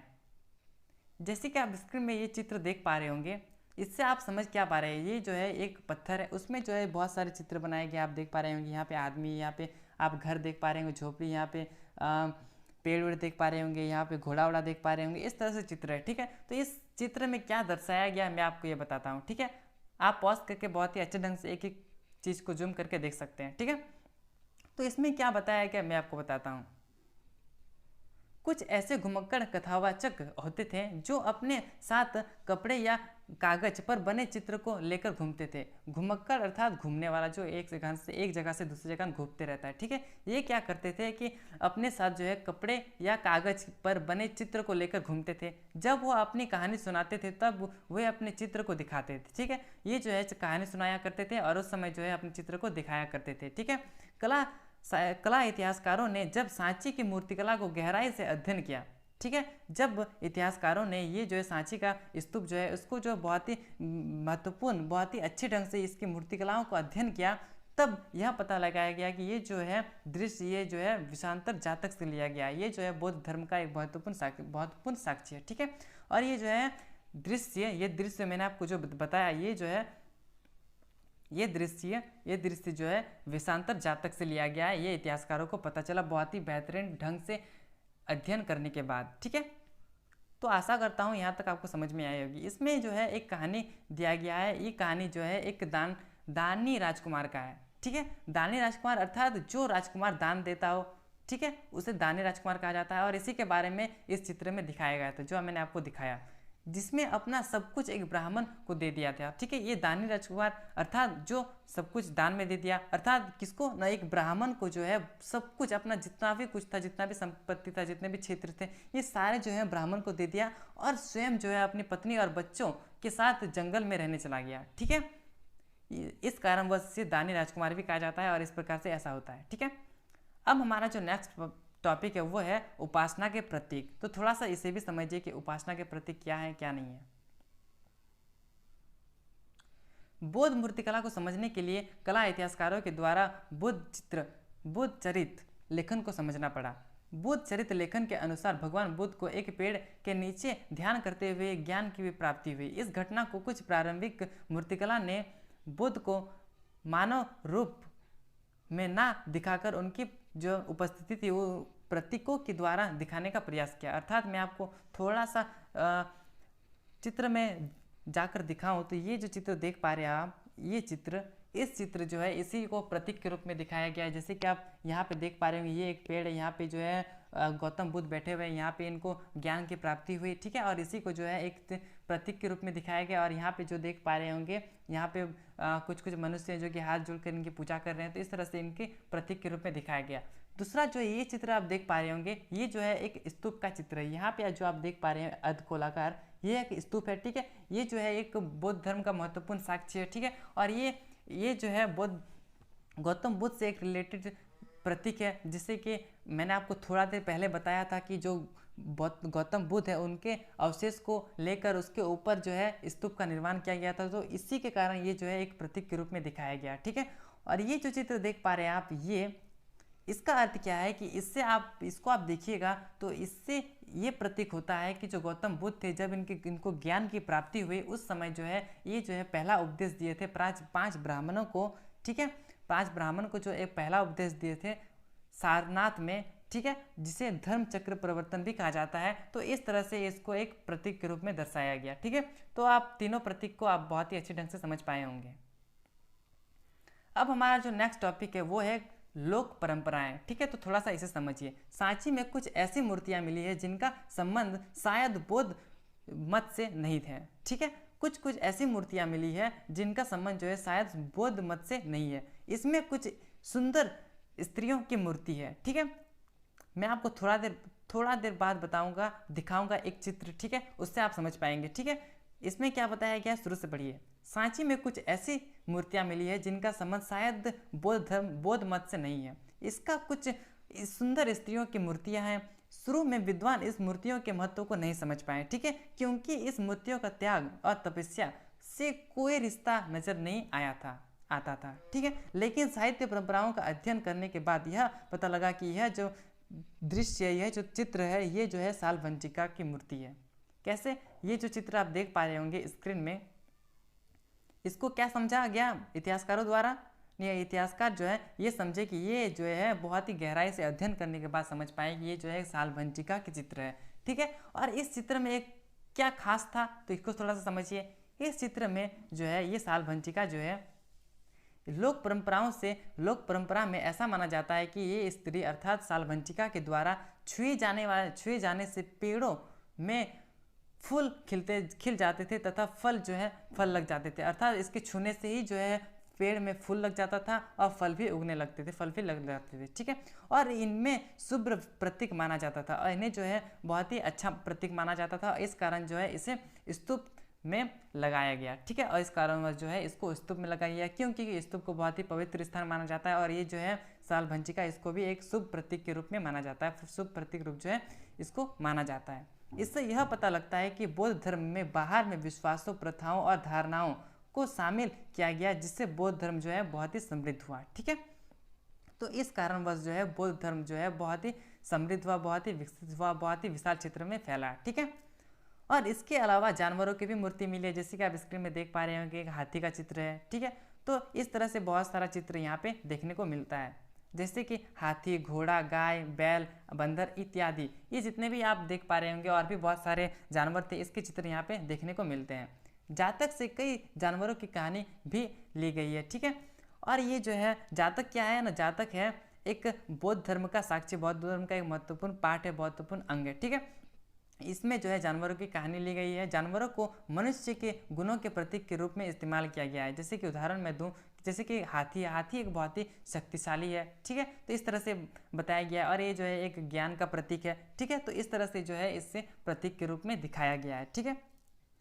आगे मैं बढ़ूँ तो ये जो आप देख पा रहे होंगे एक महिला की ये जो महिला की मूर्ति भी मिली है, जो हाथी के ऊपर जो है झल छिड़क रहा है। अर्थात मैं आपको चित्र दिखाऊं जो आप स्क्रीन में देख पा रहे होंगे, ये एक देवी है, ठीक है। इसके ऊपर जो है हाथी द्वारा जो है इसमें पानी दिया जा रहा है दोनों तरफ से, ठीक है। तो ये जो है इतिहासकार जो है माना कि ये जो है गजलक्ष्मी है, अर्थात ये जो है एक देवी है, ठीक है, जिसे लक्ष्मी का रूप दिया गया। और ये जो हाथी अर्थात गज, जिसके कारण जो है इसको एक गजलक्ष्मी इसको नाम दिया गया, ठीक है। और ये जो है गजलक्ष्मी, इसका अर्थ होता है कि मतलब समझिए थोड़ा कि कुछ इतिहासकार इन्हें जो है बुद्ध की माँ मानते हैं। जो मैंने आपको अभी चित्र दिखाया, ठीक है, गजलक्ष्मी का, वो जो है इतिहासकार मानते हैं कि ये जो है बुद्ध जो है गौतम बुद्ध उसकी माँ है, ठीक है। तो कुछ इतिहासकार ऐसा मानते हैं कि ये जो है लोकप्रिय देवी जो है गजलक्ष्मी है, ठीक है। गजलक्ष्मी जो है वो सौभाग्य लाने वाली देवी है। गजलक्ष्मी का अर्थ क्या होता है ना, सौभाग्य लाने वाली देवी, ठीक है। तो आप समझ पा रहे होंगे इतिहासकार किस तरह से इसे मानते हैं, ठीक है। अब हमारा जो नेक्स्ट टॉपिक है वो है नई धार्मिक परंपराएं, महायान जो है बौद्ध मत। इसको थोड़ा सा समझिए। भगवान बुद्ध की मृत्यु के बाद के समय में बौद्ध धर्म जो है दो भागों में बट गया, ठीक है। जब भगवान गौतम बुद्ध की मृत्यु हो गई उसके बाद जो है बौद्ध धर्म जो है दो हिस्सों में जो है विभाजित हो गया। पहला जो है वो है हीनयान और दूसरा जो है वो है महायान। अर्थात इसके बारे में थोड़ा समझिए कि हीनयान जो है इसे थेरवाद भी कहा जाता है, ठीक है। ये जो है हीनयान इसे थेरवाद भी कहा जाता है, ठीक है। और ये जो है एक पुरानी परंपरा है और ये जो है महायान ये है एक नई परंपरा है, ठीक है। तो थोड़ा सा इसके बारे में समझिए कि हीनयान और महायान ये क्या होता है। हीनयान जो है इसका ये जो है एक पुरानी परंपरा है, ठीक है। और निम्बान के लिए जो है एक व्यक्तिगत प्रयास किया गया है, ठीक है। और ये जो है बुद्ध को जो है बुद्ध इसको मनुष्य के रूप में दर्शाया गया है और इसमें जो है मूर्ति पूजा को नहीं माना गया है। और वहीं पे जो नई परंपराएं हैं महायान, इसमें क्या बताया गया है कि ये एक नवीन परंपरा है, ठीक है। और ये जो है बुद्ध को जो है एक अवतार माना गया, अर्थात भगवान की दृष्टि से देखा जाता है, ठीक है। और वहीं पे जो है मूर्ति पूजा को अपनाया गया, अर्थात जो है पहले में मैं आपको बताया हीनयान के बारे में, वहाँ पे मूर्ति पूजा नहीं होती थी। और जो है नया परंपरा, इसमें जो है मूर्ति जो है उसको पूजा किया जाता था, ठीक है। अब जो है हमारा नेक्स्ट टॉपिक होता है पौराणिक हिंदू धर्म का उदय। इसको भी थोड़ा सा समझिए, ठीक है। आप थोड़ा सा दो बातों को समझिए जिससे कि मैंने आपको बता रहा हूँ, वैष्णव और एक है शैव। वैष्णव होता है विष्णु के अनुयायी, ठीक है, विष्णु के जितने भी वंशज, जितने भी विष्णु भगवान की पूजा करते हैं वो। और शैव अर्थात जितने भी शिव के अनुयायी हैं, शिव की पूजा करते हैं वो, ठीक है। वैष्णववाद में कई अवतार की पूजा होती है, ठीक है। ऐसा माना जाता है कि पापियों के बढ़ते प्रभाव के चलते दुनिया में व्यवस्था बिगड़ती जा रही है। तब संसार की रक्षा के लिए भगवान अलग अलग रूपों में अवतार लेते हैं, ठीक है दोस्तों।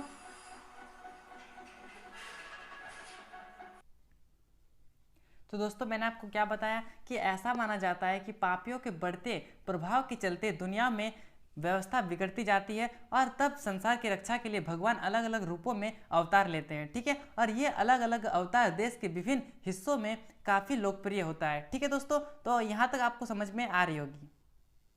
कई अवतारों को मूर्ति के रूप में देखा जाता है, जैसे कि मैं आपको एग्जाम्पल देके बताऊं कि शिव को उनके प्रतीक लिंग के रूप में दिखाया गया है, ठीक है। और इतिहासकारों को इन मूर्तिकला को समझने के लिए जो है पुराणों का अध्ययन करना पड़ता है, ठीक है, जिसके कारणवश जो है इसको समझ पाते हैं। और इनके बढ़ते किस्से ऐसे थे जो सैकड़ों साल पहले रचना के बाद सुने और सुनाए जाते थे। और इसमें जो है देवी देवताओं की कहानी भी है, ठीक है। और इनमें जो है संस्कृत के श्लोक मिले हैं और ये जो है ऊंची आवाज़ में पढ़े जाते थे, ठीक है। और इन्हें इस जो है यहाँ पे जो महिला थी, महिला और शूद्र, इसे भी जो है सुनने का अधिकार था, ठीक है। अब थोड़ा सा समझिए कि जो मूर्ति हुआ करती थी उसका निर्माण किस तरह से हुआ करता था, ठीक है। तो थोड़ा सा इसे भी समझिए। शुरू में मंदिर एक चौकारे कमरे में हुआ करती थी, ठीक है। पहले का मंदिर क्या हुआ करता था कि एक चार इस तरह से हुआ करता था, ठीक है, मंदिर शुरू में, जिन्हें जो है गर्भगृह भी कहा जाता था, ठीक है। इन्हें एक दरवाजा होता था, इसमें एक दरवाजा होता था, ठीक है, इस तरह का एक दरवाजा होता था, ठीक है, जिसमें जो है उपासक मूर्ति की पूजा करने के लिए अंदर जा सकते थे, ठीक है। जो भी जितने भी मूर्ति की पूजा करने वाले हुआ करते थे, जिसे उपासक कहा जाता था, वो इस दरवाजा से जाते थे और इसके अंदर जाके मूर्ति की पूजा करते थे, ठीक है। लेकिन बाद में क्या हुआ कि जो है गर्भगृह जिसे मंदिर कहा जाता था, वो एक ऊपर ऊंचा ढांचा बनाया जाने लगा, ठीक है, जिसे शिखर कहा जाता था। अर्थात इस तरह से हुआ करता था। ये जो मंदिर है इसमें एक ऊंचा शिखर का हुआ करता था और इसे जो है शिखर कहा जाता था। और इस तरह से मंदिर का निर्माण होने लगा। ठीक है, मंदिर की दीवारों पर भित्ति चित्र भी मिले हैं। ठीक है, इस जो चित्र है, ये जो मंदिर है, इसमें भित्ति चित्र भी मिले हैं। ठीक है, और बाद में मंदिरों का निर्माण जो है एक तरीका बदला। ठीक है, और जो है अब मंदिरों के साथ बड़े बड़े सभा स्थल, ऊंची दीवारों भी जुड़ने लगी। ठीक है, और इसमें क्या हुआ कि जल प्राप्तियों का इंतजाम भी इसमें किया जाने लगा। और शुरू में मंदिर कुछ पहाड़ियों को काटकर कृत्रिम गुफाओं के रूप में किया जाने लगा। अर्थात उस समय कितने भी इतने जितने आज में आप देख पा रहे होंगे टेक्नोलॉजी, उस समय उतनी नहीं थी, लेकिन फिर भी जो है इस तरह की गुफाएं जो है, गुफाएं को काट के किस तरह से इस तरह इसका मंदिरों का निर्माण किया जाता था। ठीक है दोस्तों, तो आप समझ पा रहे होंगे कितनी मेहनत लगती होगी इस गुफाओं को मंदिर बनाने में। ठीक है,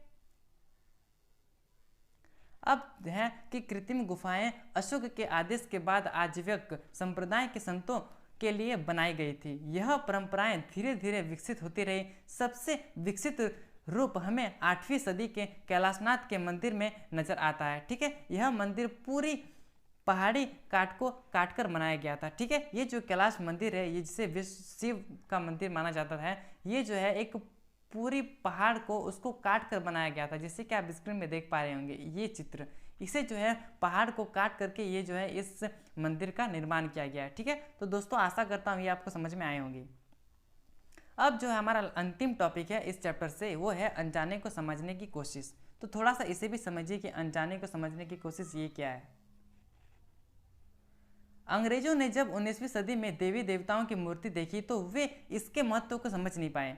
कई सिर, हाथी वाले मूर्ति, मनुष्य, जानवर के रूप में मिलाकर बनाई गई मूर्ति, यह मूर्ति यूरोपियों को विकृत लगी। वह इसे घृणा से देखने लगे। ठीक है, क्योंकि इसमें बहुत सारे सिर हुआ करते थे। ठीक है, जो है हाथी वाले मूर्ति भी मनुष्य और जो है जानवर के रूप में दिखाए गए थे। मतलब सारे में मनुष्य जो है, मतलब मूर्ति, ये सारे जो है एक ही साथ दिखाए गए थे, जिसके कारण जो है यूरोपीय जो विद्वान थे उसको जो है ये घृणा की दृष्टि से देखते थे। ठीक है, इन विद्वानों ने ऐसे अजीबोगरीब मूर्तियों को समझने के लिए उनकी तुलना ऐसी परंपरा से की जिसके बारे में वह पहले से जानते थे। ठीक है, ये जो है यूरोपीय विद्वान, इन लोग ने जो है इस मूर्ति की कल्पना, मतलब कंपेयर एक तरह से समझिएगा तो उस मूर्ति से की जो इन्होंने जानते थे। और ये किस तरह की मूर्ति जानते थे न, ये जानते थे ये जो है प्राचीन यूनान कला की मूर्ति के बारे में जानते थे और इसी के बारे में कंपेयर करते थे और भारतीय मूर्ति कला को जो तुलना करते थे। ठीक है, भारतीय मूर्ति कला से इनकी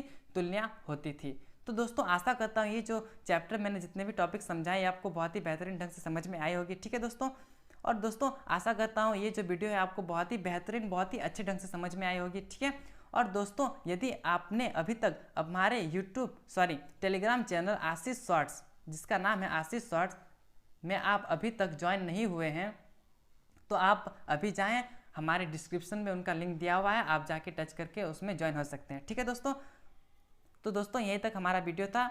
आशा करता हूँ आसान, बहुत ही अच्छे ढंग से, बहुत सिंपल लैंग्वेज में समझ में आई होगी। ठीक है दोस्तों, तो दोस्तों आशा करता हूँ ये जो मैंने आपको टॉपिक समझाया बहुत ही बेहतरीन ढंग से समझ में आ गई होगी। ठीक है, तो आओ दोस्तों, आपको समझ में आई होगी तो दोस्तों ये जो चैनल है, आप पहली बार आए हैं तो इस चैनल को सब्सक्राइब कर दीजिएगा। इस तरह से वीडियो आपको बहुत ही बेहतरीन ढंग से समझ में आएगी, इस तरह से मैं आपको प्रोवाइड करता रहूँगा। ठीक है, तो जय हिंद, जय भारत, धन्यवाद।